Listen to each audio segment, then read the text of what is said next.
Welcome to another episode of the Rebecca Saunders Show. I am joined today by the incredible Bec Chappell. Second Bec, we have joined together and just been chatting for ages before I actually hit record or go live on this episode. So we're going to have to deep dive back into what we were just talking about. We're such little gas bags. But today I wanted to bring Bec onto the show because she's done something pretty cool that I think has the ultimate sort of label of self-confidence stuck onto it, and that is expressing all and sharing her entire story from rock bottom to living the life that you want to lead, and has done so by sharing that through her personal brand and through her latest podcast, Beautiful Not Broken. Bec, welcome to the Rebecca Saunders Show. Hello, and thank you so much for having me. It is a pleasure to be here. And you're right, we are gas bags. We did talk a long time before hitting record. Whoops. But thank you so much for having me. I love being here. Thank you. Yeah, we definitely could chat for ages. And I'm glad that we do. We pick up the phone on a regular basis. So today, other people can hear our conversation. I know, lucky them. Excited to share. Bec, tell me, in terms of the sort of slogan, I guess, rock bottom being the best start of a new life. Where does that come from? Like, what's the background there? Oh, so in 2020, I found myself at like ends with my life. Like I had gone through a bout of depression the year before, and I had found myself really coming out of that. And then in 2020, I just got handed this new blow, what felt like at the time. And, I started a new job in November of 2019. By the time the pandemic hit in 2020, I was fired. In the January before I was fired, my ex-husband had come out and said, I don't want to be with you anymore. And I just had this shitstorm in front of me, and I was like, how am I going to rebuild my life from this? Like, what I literally was sitting on the couch one day and I thought, I actually don't know what to do with my life. Like the day I got fired, it was just tears, as you can imagine. And I thought, I have no support in my partner anymore. He's not there. Like, even though he was there physically, he was checked out emotionally from the marriage. And I had no job. I had no understanding of what my life could possibly look like. We're about to go into a lockdown. And I thought to myself, I'm gonna open my own business. And what we do when we hit rock bottom, right? Like 100%. And it was interesting because I've been to rock bottom before this. So I've always struggled with anxiety and depression pretty much my whole life. It was brought on through grief and through the loss of a really close friend when I was in my teens, and then my dad when I was 21. And I had never dealt with those things. I'd always been an avoider. So literally I'd be like, nah, I'm fine. I'm cool. I've got this. And I literally would just avoid and just make my life so full. I didn't have to think about any of the pain. And of course it came to bite me on the bum. And I was, riddled with anxiety in my 20s, like to the point where I would have, up to 9 panic attacks a day. I'd be sitting in meetings, growing my career. I look back and I think, wow. And it was all from avoiding the fact that I'd lost my dad and I hadn't dealt with that, and I'd lost my friend. And then, so when all this started happening in 2020, I was like, I've learned a lesson in my life, and it was face it and face that moment when you feel like you were just broken and you think, what am I going to do? And the only way actually is up. But we only can rebuild and grow when we face what's in front of us and see it as opportunity. And that was what I decided to do. I thought I would never have started my own business. I would have always stayed with corporate. It was comfortable. I would never have left my marriage, even though I should have, because it was comfortable.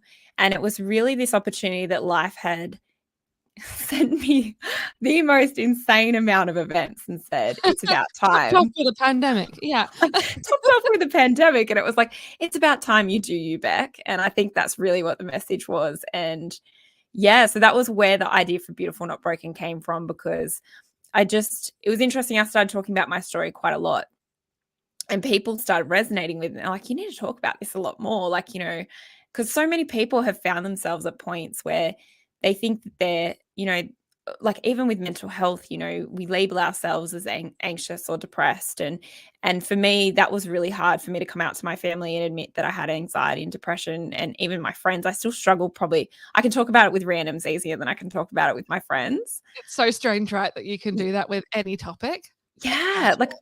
Yeah. it's so bizarre. And and I thought, we're not labeled, we're not broken. Like we're not, we're still beautiful. And it's actually in that growth and that changing our lives and that rock bottom moment it's that step back up, and it's that growth that is the beautiful part. Yeah.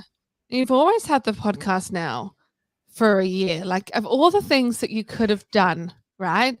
I had on my podcast a couple of episodes ago the fabulous Bryony Benjamin. I don't know if you know of Bryony, Yes, but I do. she documented her journey with cancer by turning the camera on herself in the most vulnerable time of her life. And you've done something pretty similar, right? Like, you've just turned the camera on you, but you've almost done it in I'm not going to sort of put them against each other, but you've kind of done it in a much more long drawn out way, in a sense of, instead of condensing it down into like a 3-minute short video, you've gone, I'm just going to talk about this for hours on end and see what resonates with people. Like, you must have hit some pretty, hard topics. How do you even start talking that through and not rambling? I think is probably where I'm going to go with that. I think it's because I try and pick out the points that I think would be helpful for people. And what actually really sparked the idea of this podcast, and I don't want to give him too much credit, but it was actually my ex, because we went through a very interesting thing together when we'd separated already. Technically, I don't know, depending, it was, our separation was very long and drawn out. I realize now there was a lot of gaslighting and a lot of emotional abuse, and it was actually a pretty bad situation, which hindsight, you can see that and things. But at the time, I still loved him. I was very, very loyal to him, and his dad was very sick with a brain tumor. And the day that his dad passed, they called me to go and find him. He'd been away, and I was actually there for the passing of his dad. And it was in that week that followed, and the information that I was able to give him about how he would feel showing up to the funeral the day of, and how he would feel and how he would be reacting with his family, and really just giving him that advice from the experience I'd already gone through with my own dad. And I realized that I felt so beautifully empowered being able to give him that. Like, I felt like I was empowering him with information that so many of us go through the loss of a loved one. And we hit this point where it just feels like your whole life is falling apart as you know it, especially with death. Like, it's this horrible thing where you think, oh my God, how can life ever be the same again? And no one really talks about it because no one wants to talk about it. And it was being able to give him these little tips and tricks of like, hey, don't be shocked if you feel this way. Don't be shocked if you're randomly angry. Don't be shocked. And it was we're given these 5 simple stages about grief, and everyone's like, oh, you're going to go through acceptance and all of these things. I'm like, no, you're not. You're going to go through all those things in a second. And then you're going to be angry at every single person in your life because they're not going through it. And then you're going to be angry because they're going to work and they're driving their car and they're not randomly crying at a set of traffic lights, And it was actually breaking down for him that it was okay to feel. And I realized I had a powerful message, not only having lost my own dad and then having lost his dad. It was also, I think, going through my divorce that I felt like, and losing my job and all these stages of grief in different ways, that I was like, actually, if I can break down how I came back from each one of those, I can give people hope, that they're not alone. Because that's a thing, when people are recovered, or, even with the anxiety, there's so many people out there that talk about, I'm in the middle of my anxiety journey, I feel this way. No one talks about what it's like on the other side when you're actually dealing with life post anxiety, because some people can move through it. Like, I've moved through it pretty well. I still get panic attacks very rarely, like maybe 2 a year. But no one talks about the other side of it. What about the other side of grief, and how do we get to that other side? And there are actually things that you can do to help yourself. And I So it's think that almost was, yeah.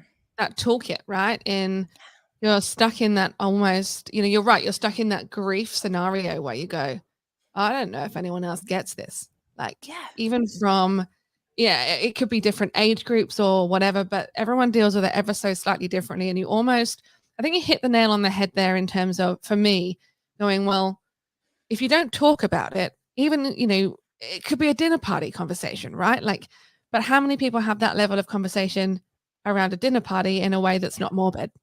Yeah. And Right? I think people freak out because I'm so open about it. Like even today, actually, today is the anniversary of my dad passing. Interesting that we would be here talking. But I said it to someone today we've been joking back and forth, and he'd been like riling me up about stuff. And then I said to him, I said, oh, I think I'm a bit weird emotionally today because, it's 12 years since my dad passed.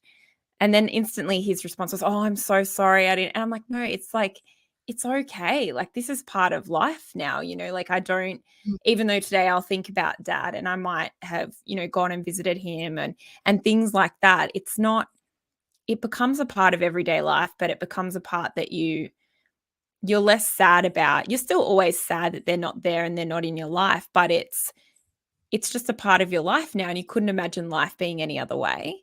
So I think that's kind of, as you said, it's the toolkit, right? Like not making it morbid. Like it's actually, this is a beautiful part. And I think, and I talk about this a lot actually, in Western culture, we're really taught to be very mournful of death. And we're not taught that sometimes through death, which it is a part of life, right? Like, horrible to say it, but it is, right? And it's taught to be icky though when we say that. Like I say it very openly now and a lot, and people are like, oh, did she just say that? She's morbid. I was like, I'm not morbid. Like it's a part of life, and it's a part that we should celebrate life, right? It should actually be flipped. It should be like, we get so much time here. It's so important to spend time with people as you can. I mean, pandemic, not so easy, but it's important to have connections, and it's important to celebrate life. And I think there's so many other cultures that do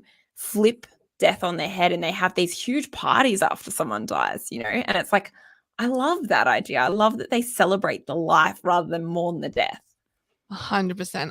I completely agree. Like it's the celebration of it. It shouldn't be something that's always sad when you bring it up. Like you should be able to express the fun things, right? Like completely. I mean, I've got 2 tattoos on the back of my head, which no one saw until I decided to do the whole hair-free scenario. People go, oh, you've got like 3 hearts. Oh, there's 3 actually. But the 2 at the top, one's in memory of my dad and one's in memory of my grandma. And the one for my grandma is purple. We're like, well, why did you pick the color purple? Because I distinctly remember this ridiculous photo of her wearing purple lipstick. Now, she wasn't a purple lipstick wearing person. I love that. Would be kind of weird. But in my mind, as like, it's just that one picture I can see. And I was like, purple, that works. Like, that'll be kind of fun. But you sort of look at people's faces. You're right. Like you say, oh, I'm so sorry. Yeah. Okay, well, that like killed that conversation. Like I could have about that in a much more cheery fashion. It's true, right? People are like, and it's funny because when you talk to people that have experienced grief in any form and actually kind of really understood what they're going through and really sat and dealt with it, they realize like grief can come in any way. Like, and I think I think why me talking about rock bottom and things is so relevant to people at the moment is because so many people feel like they're there right now, because life as we know it has changed, and we've been forced to kind of look at our lives differently, and we've been forced into these cycles of change that as humans, a lot of us naturally resist change. So being forced into it, and I know because I actually dealt with change management a lot in my corporate life, right. Being in marketing, right? Because we implement a lot of changes. Yeah. And people are like, and you see people really fearful of change. And I think that's why what I'm talking about, even if someone's not necessarily been through the death of a parent or been through the death of a friend or been through a divorce or been through, any of the things I've been through, they've been through a level of grief at some point now, because we've all had to grieve our lives, what they were like in 2019, right? Yeah. We could never have known.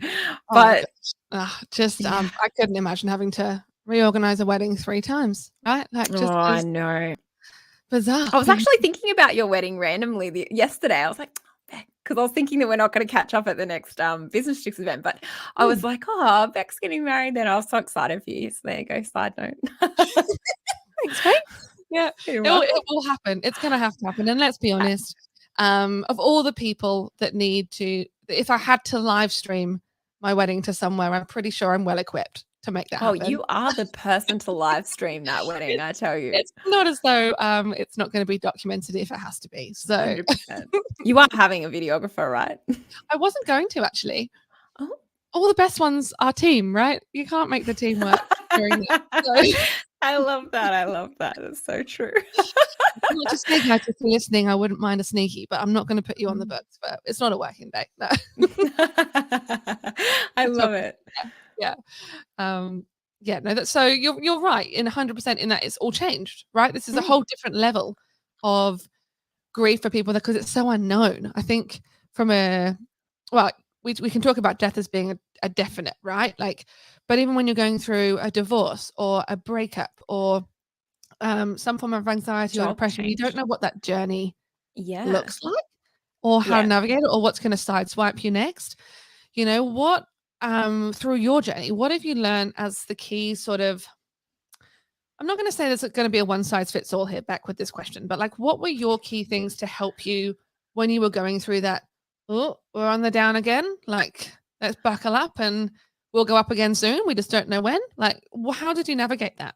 Yeah. And I love this question because also before you said how drawn out my process had been, because it has been. Like for me, it's been literally 24 months now of like the unknown every single day. And I say last year, and I had a lot of cries at the end of last year actually, because I was like, wow, what a year. Because every single day I had literally no idea what I was going to wake up to.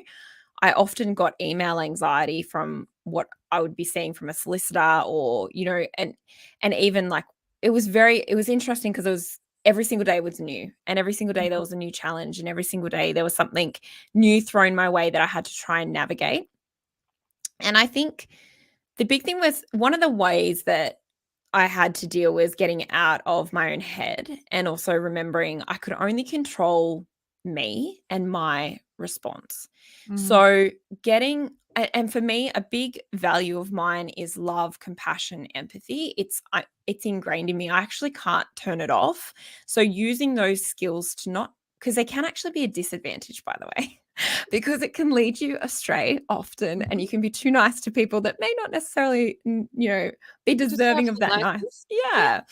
But I'm a big believer that actually being kind and compassionate and caring and trying to always understand the other person and understand that when someone's lashing out at you and someone's, you know, even with a job or with a boss or with a partner or whatever it may be, when someone's lashing out at you or trying to attack you in a way, it's not actually about you. It's actually about them and something they've not dealt with. So one of the things that I kept reminding myself when I would see things that would upset me or, you know, I'd feel like I was just like, oh, I can't do this anymore. Like I said that a lot last year. Like before my mediation session, I was in the car with my sister going, I can't do this. I can't. And she was like, well, you actually have no choice. So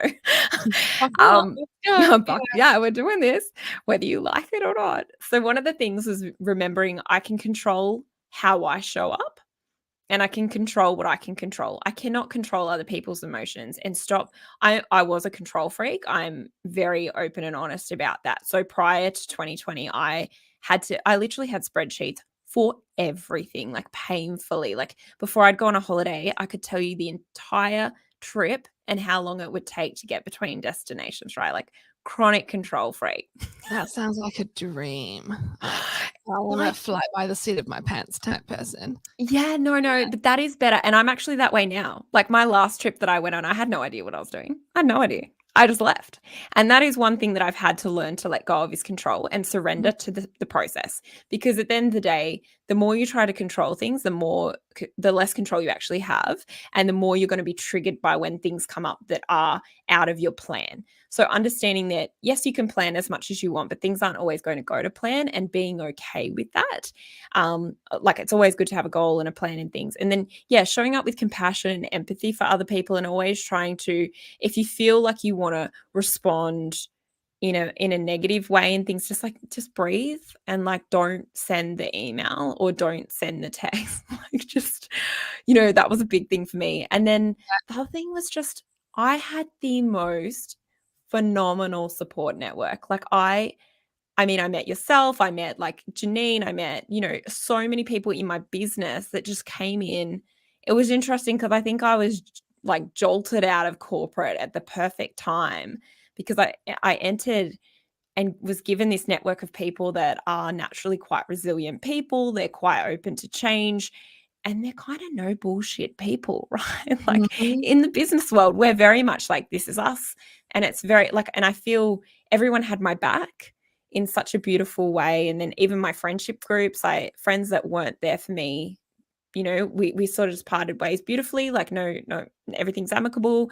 And I just created this, people naturally were drawn to me to support me. And I think that was and not trying to handle everything on your own because we're not given these situations and we're not born into life to be solo creatures. We're community. We're literally like we were nomadic communities when we were first, on the earth. And I think we forget, we try and be really, really like, stoic and just handle everything like what I'd done when my dad died and just tell everyone you're fine. No, through the last 2 years, I've been like, guys, I'm not coping. Just do you guys have time to talk today? Like, and I would just reach out to my community and just cry. If I just needed to call my best girlfriend and cry, she just would sit there and listen to me crying and then not necessarily try to give me advice or anything. She just let me work through it. So that was probably the other real. And then also seeing it as an opportunity to get to know myself. And that's another You've done thing that really well. I've watched your journey in doing that. Like I watch you and you're now posting about, your runs and I've done this trail. I'm like, huh. Okay. I should probably start doing that. And ever since you and I chatted, what now in 2019? Like was it last year, 2020? It was 2020. We were 2020 we met. Yeah. in the Barossa Valley during a walk and you're like, I'm gonna start doing this 5K every day. I was like, yeah, that sounds like a great idea. Me too. You've done it. From a running I had to perspective. stop though. I had to You've stop got a your little bike. bit last year. Yeah, well, the bike thing was like, it's interesting because I have just tried everything because I was always a runner, but I was a road runner and I would get a lot of injuries road running because it's not great for you. Let's be completely honest. Sorry, road runners, you might like lose it at me for saying that, but it is a very like high impact sport. Like it jolts your whole body. Whereas trail running, still high impact, but you're also trying to avoid logs, creeks, rocks, and it moves your body in a different way. And I've learnt for me that if I'm feeling really upset or I'm feeling really like I just need to kind of get something out, going for a run in the bush because you get the bush, you get like nature. It's such a so I've spent one of the best piece of advice I think I got early on through my separation and look, I went and sought professional help too. I'm very open about that because having had depression and anxiety, I was very, very cautious that I didn't want to end up at that place where I was having, up to 10 panic attacks a day. I honestly just emotionally couldn't have gone back there. So it was about how do I work through a time that for someone that naturally is an anxious, depressed person, it's a time where, of course, those feelings are going to come up. But it's interesting because I actually handled them. None of those feelings really came up for me. I didn't go down like the victim kind of cycle because I was very much, I would do that often and go down that like, oh, woe is me. And I actually didn't do that because I was like, nah, like this is the opportunity to make my life date myself. Like if I could have the ideal date, well, take yourself on the damn ideal date, Beck. Like we had that conversation, didn't we? Like one of our firsts of I'm just going to take myself on a date like in Adelaide. I was like, huh, yeah, that's cool. I Like eat I alone think all the time now. I find that really hard to do. Yeah. I've got better at it. But I think you're right. It is that it's learning to be okay in your own company, and that almost takes it in a full circle, right? Because you said at the beginning, we packed our lives so full. You packed your life so full of stuff that there was no more room to even think or feel, or do you just keep going at that speed? Yeah. So then learn how to be in your own company is pretty darn cool. Yeah, and that because I was very much like I always have had FOMO, like whereas now it's like if I don't feel like going out, I just won't. Hmm. And I could never have imagined being that comfortable with my life that I didn't have to prove I was. And for me, a lot of it was like proving that I don't know who I was trying to prove to, by the way. You know what? I feel you on that, but I also part of my head just went, "Do you think we're getting old?" Yeah. No, I'm That's young. where part of my head went, right? Like I know we're similar age groups, but going, We're the it's all same right. age, I think, aren't we? Yeah, Yeah. we're not. It's not so much of a big thing to say no to going out, or I'd actually No, rather but I I'm will like say in right now. being single, it is a big thing not to go out. Right. Yeah. Because you're supposed to be always going out, meeting people. This is the other huge realization for me that because I'm a relationship girl, right? Like Hmm. I'll openly say that I was always looking for the love of my life. I was such a fairy tale girl. And now I I like truly believe that I would rather be single than be in the wrong relationship, which for me, It's that's a powerful. huge thing. Like Mm, it sounds so like you should just know that, but it's like, nah, so many women just don't know that. no. Like, and men too. Yeah. Um, but yeah, it's a powerful realization to have that you actually want someone to enter your world as an equal and as someone that respects you and as someone that you genuinely love and respect. And you understand that a relationship is damn hard and both of you are willing to work at it. Like, I think and I've just given up dating again. But I think that's because it is really taxing. Like It's hard. Yeah. yeah, it is hard. And back in the day, like when you might, and I think it's is the difference between your 20s and your 30s. I think with the confidence thing, I do think age plays a part. Mm. I think that we can be very, very, unless you're incredibly like, you go seeking confidence, I think in your 20s, I think it is very normal to feel quite insecure and be still trying to find your place in this world as Mhm. well. And I do think that the grief journey allows us, I think it fast tracks that. Completely. I Yeah. would 100% agree with that. Whether I would put that on everyone like to go through to sort of get to that point is probably something I wouldn't bestow upon people No, out of choice. no, Um, not at not all. at all. Yeah. Not But at all. you Avoid know, that. it does fast track things a lot. I Yeah. think it makes you realize what's important, like what, life is short. You need to really enjoy it and get to know you so that you can Yeah. make the most of it. But I will Um, say I avoided that lesson when I was 21. Like I mhm. avoided that lesson in a big way. I chose not to hear. And it's interesting, like it's very woo-woo, but I'm a firm believer that the lessons that we don't pick up will keep replaying until we figure them They're out. gonna come back. Did they hit you at 30? Yeah, well, they hit me in my Yeah, divorce, right? it will Like, come. So as woo as it sounds, I'm gonna do I think there's a 7-year cycle. mm, Like if you don't learn the lessons, they come around every 7 years. yeah. Yeah. And There's that was something the in other it. thing. That was the other thing I went into 2020 with. I was like, I am never, ever reliving this again in my life. Mm. Because I knew that like it was just so weird that I had that feeling though. Like it was really interesting that I picked up on that and it was like, no, this is a big life lesson that you're being handed and it's time to listen. Listen and learn. Yeah. Listen and learn. Listen, learn and love yourself was a big one. Exactly. I Yeah. love that. Okay, on that point, I'm actually gonna wrap the conversation because I am a firm believer that 25 minutes is enough time for a conversation and we can come back for part 2 at a Oh, later date because I'd love to keep deep diving on different areas of this conversation. But love it. following a 25-minute meeting thing I've got going on in my mind, 25 minutes is the optimum time for a podcast, I think, in terms of listening and my attention span. I Um, agree. where can people come and listen to you more talking about all things Beck, all things living and loving your best life? So you can find me probably Insta's the best for me. I'm Beck_Chappell, which is PELL. We'll put that in That's the where it gets notes. people. Yeah, Yeah. it is not the church chapel. It is the cricket chapel if you're a fan of cricket. Mm. Um, And then you can also find me, Beautiful Not Broken is my podcast, where I do love to chat all things Beck and life. And we go through all different topics, let's be honest. I love it. I love it. So yeah, you can deep dive with Beck on a one-to-one level over on her podcast.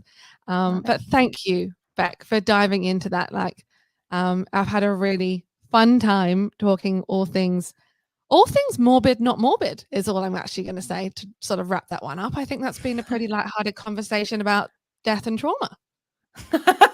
Yeah, very lighthearted. That's how we like to keep it. Well, thank you so much for having me. I feel so honored to have been invited on. It's been wonderful. Until next time, Beck.